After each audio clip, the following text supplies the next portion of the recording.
Continue. Okay, there it goes. So now we are officially recording. Right.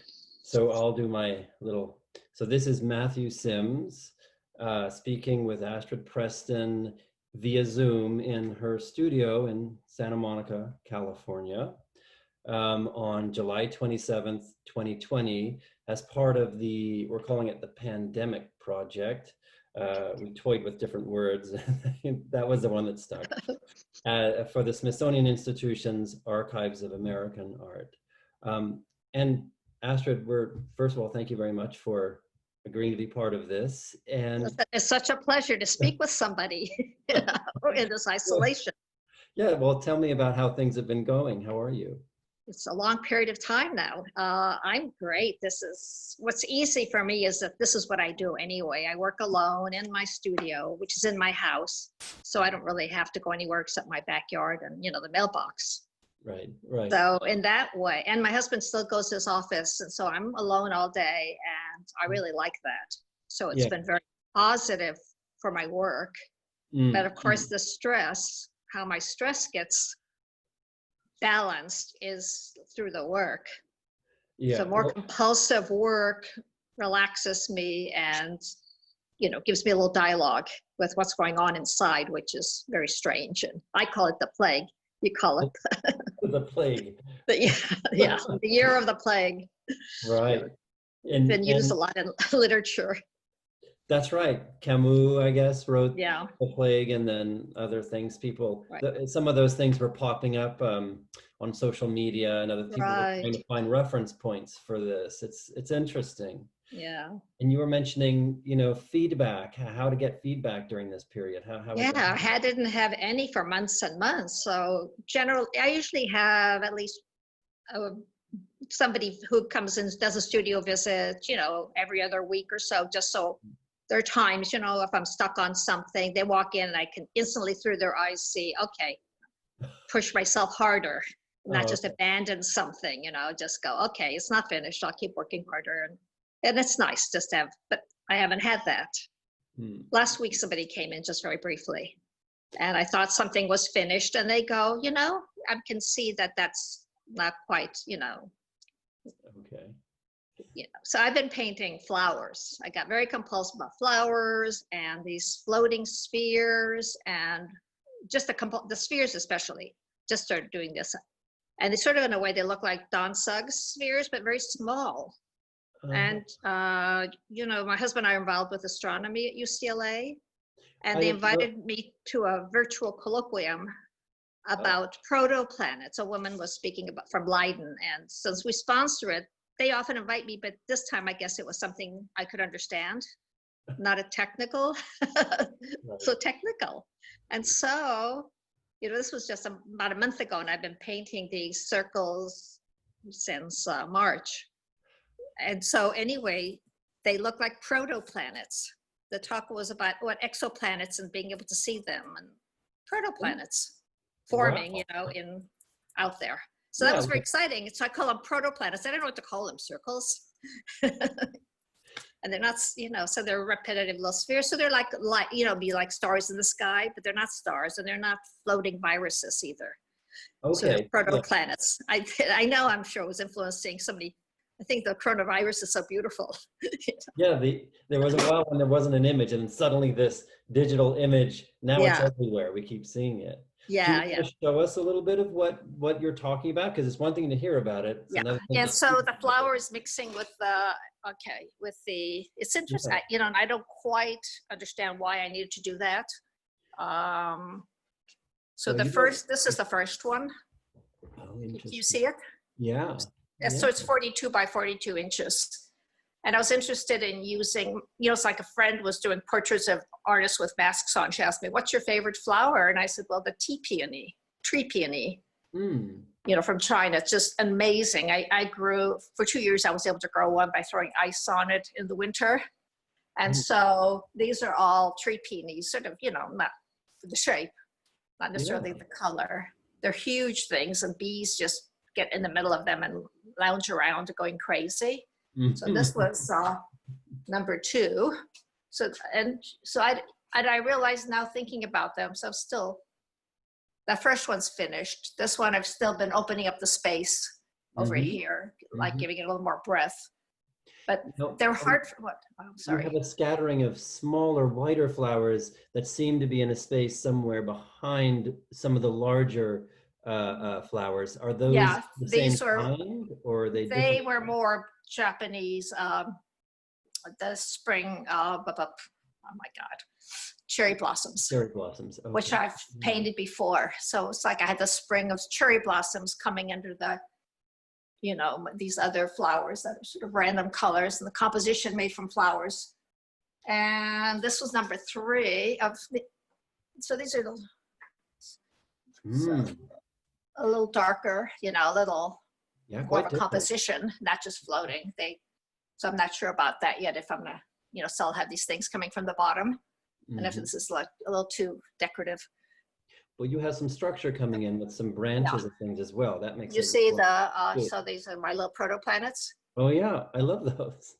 So it depends if they're up, and you know, depending on what color they're on. I realized recently they're almost like studies of color studies as I do them. This is my last one here. It's very simple.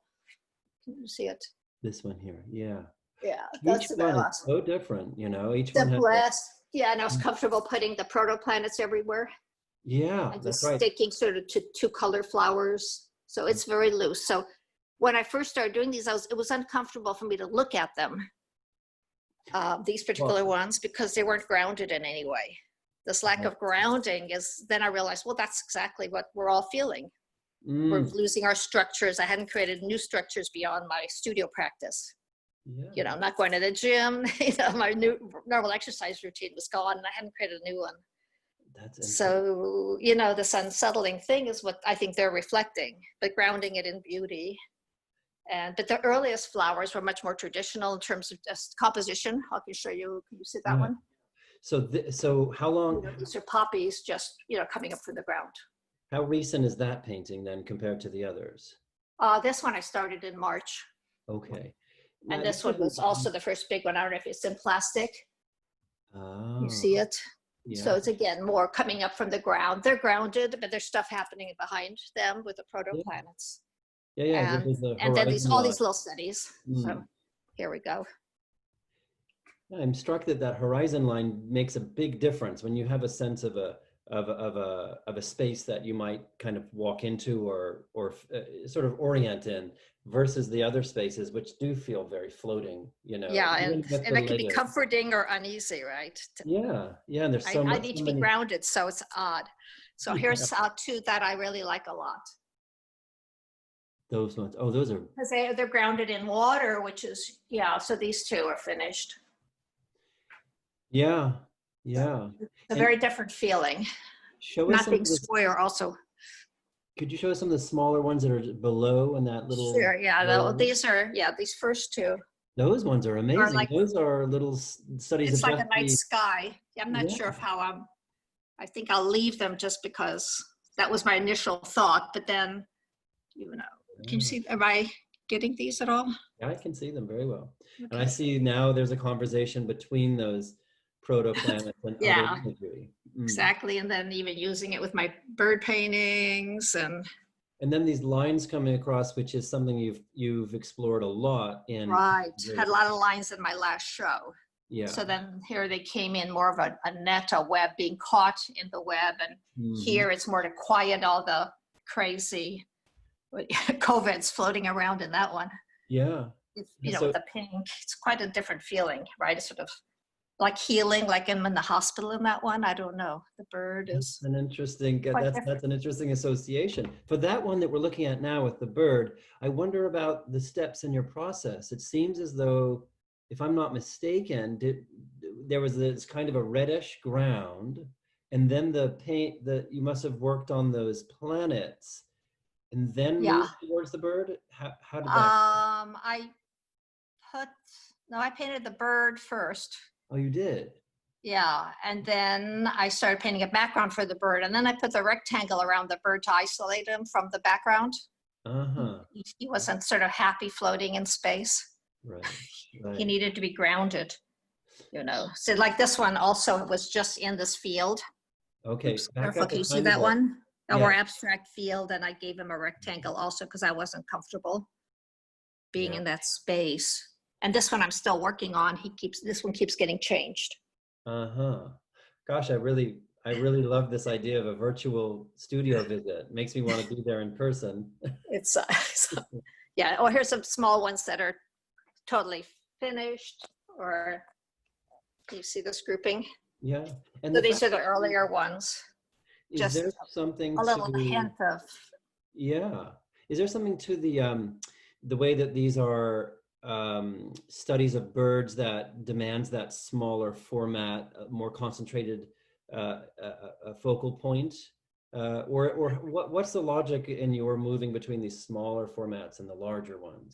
um, well, I started small ones, sort of as studies and little ideas, and then just the isolated of one object. I haven't actually thought about that Mm, recently, so I'm doing it. I like them, but okay. it's a concentration of Yeah. information. Because if you're doing something closer to life size, I've Yeah. done paintings of birds everywhere, and I have one here back here but Uh-huh. yeah, they're not quite studies because they're finished paintings, but I've been doing small work forever. I like every scale. Yeah. They And all you say different things. you started out in the beginning of your life as an artist. Well, not the very beginning, but you kind of had a phase in the late 60s, early 70s where it was about working on paper, very subtle, very, attentive drawing practice. Yes. But before that, actually, you were painting, I believe. I'm trying to Before the remember. drawing, yeah, Yeah, well, yeah, I was painting early on, yes, back in the 60s. yeah, And then in the 70s, I went to drawing. yeah. And Beautiful, kind of yeah, just for almost 10 years, scroll-like, I just drew and drew. Yeah. And then back to painting back to painting. And you can see the inheritance of some of in these the things 80s. coming back up through in the linear qualities and Hmm. things like that. Yeah, So, painted lines. I always love painted lines. So yeah, yeah. it keeps coming and evolving. But these are like just so dense what I'm doing. And I think it's just having all this free time. Now, It gets more Astrid, compulsive. yeah. Now, I know that you've had a few exhibitions recently, and I don't know if whether any of this work here has been shown or not. I No, don't this is remember. all new work. It's all new work. So, Uh-huh. how about you want to tell us about those recent exhibitions a little bit? Yeah, well, had a show at Craig Krull Gallery, which was December and January, basically almost like a month and a half because of the holidays. We extended it Yes. till about January 18th or something. And so that was very, very successful. Usually Mm. December is a horrible month. And I told them, that's fine.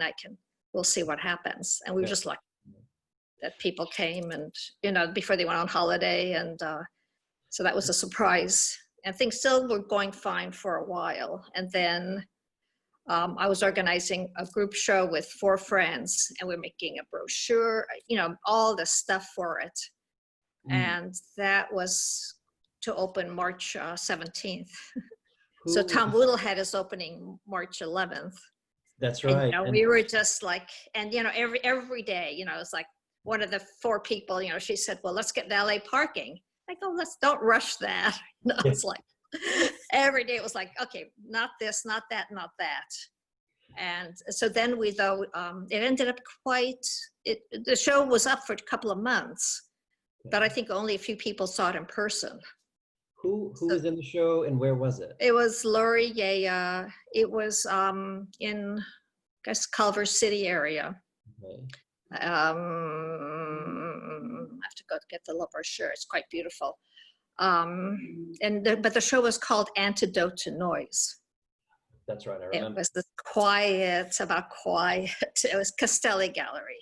Okay. So they wanted to do it. So they just left it up. And the 4 of us, we did decide to go ahead with the show, Mm-hmm. even though the installation was now, everything was happening as we were installing Right. the shutdown. So suddenly we thought then we didn't even have it open. I think for a while it was still closed even for visitors by appointment. And then it was by appointment. You could have 1 or 2 people in. Yeah. But we were all very cautious. But Right. we ended up having Zoom thing. We have, so it's online. There's a lot of the big Zoom meeting of it and the discussion, and so it's well documented now. So it ended up being good that way. And I saw that. And I know who is in the show, but I don't know other people will know. But do you want to tell us who is in it aside from yourself? Oh, it's myself, Lori Yaya. I'm just sort of blank today on names. That's happens. Okay. Sorry, I should just grab it. This is what happens with isolation. I can't remember anything. So here's our beautiful little. How nice. So it's Lisa Siegel and Margaret Ann Smith. Okay. Great. So we just did this beautiful little brochure, and there you have the. Yeah. All the work. It's just beautifully designed. So anyway, so we have the brochures, but no opening, no show, really, just by appointment. Yeah. Very interesting experience. I talked to Tom Woodle about as part of this project, about his experience too, and he was quite philosophical about it. He said the same thing you did, which is that in the end, the gallery worked very hard to get social media, other kinds of means to put images out, videos out of the show. So I think that everybody was really bending over backwards to try to make sure that the pandemic didn't just completely destroy these projects, which were already kind of rolling out when it hit. Yes. Yeah. It was interesting. I remember with Tom's opening, we know it was a dangerous time because I didn't use the valet parking. We parked somewhere on the street and walked over, went an hour early. So owner interacted with Elizabeth. That was it, then left before the crowd came because it was already be careful time. I remember Friday the 13th was when I had to pick my kids up from school, and that was the end of school, Right, So it was a kind of I suppose symbolic or telling or something. What other kind of things are going on for you? So you're obviously generating an amazing amount of new and really compelling work there. I had 3 paintings. I did one large one, and 2 these new ones I'm doing. I'm getting going. I ordered these 8x8-inch canvases, and I had done 2 already, but he really loved them. They went down to La Jolla to the Ron Stevenson Gallery. Okay. So he had them up for like a couple of weeks. Okay. A large one and these 2. And so that was nice to have something happening now, at the by appointment only. Craig here just sort of shut down completely for a while. Okay, yeah. I think he had Dan McCleary show up and that's right. Appointment, but I was happy to get to see your show there. And you did a question and answer conversation with Craig. Yes. Really illuminating as well. That was very nice. Oh, that's when I had laryngitis. That's right. You had laryngitis. Oh my God. But there were a lot of good questions and people were very engaged, very full, great turnout. So it really was great. It was good that you got all that under your belt before this. Right.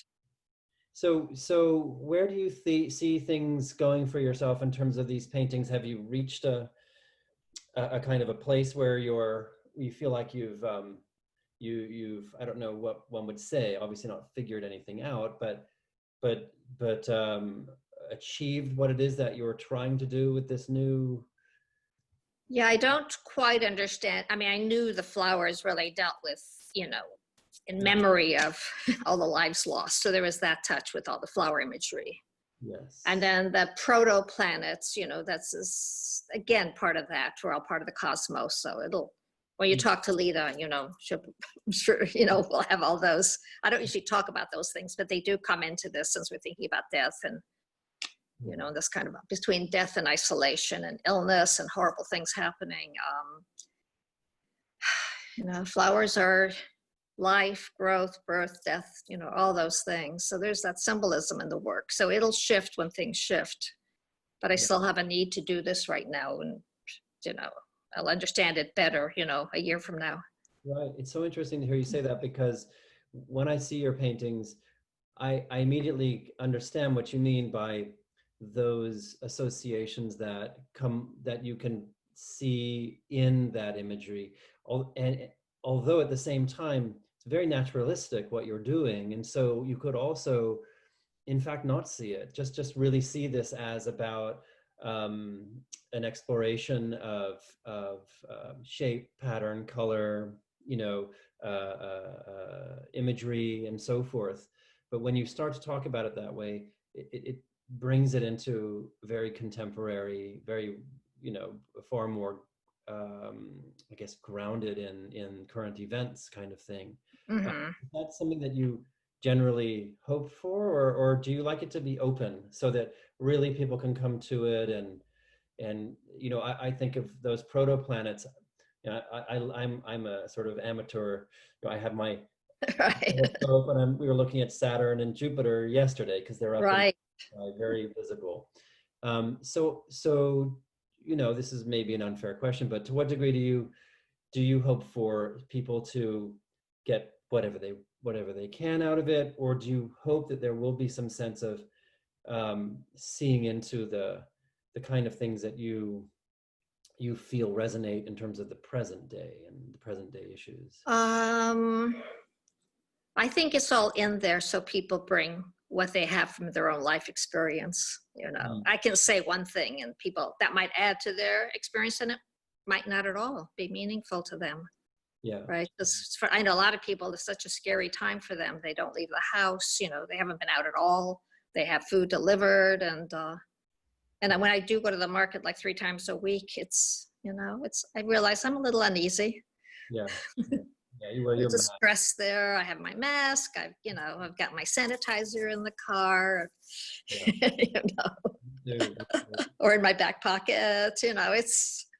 It's an interesting time and there's stress. And so when I look at the work, they're getting calmer and calmer as I look at them, but there was stress in them when I first began. So all these things are there and I don't know, people seem to see them depending Yeah. on their experience of art. But my work, I've always mentioned, it's always accessible through the imagery, but Yes. then it's the color and composition that might, have more of the emotional content.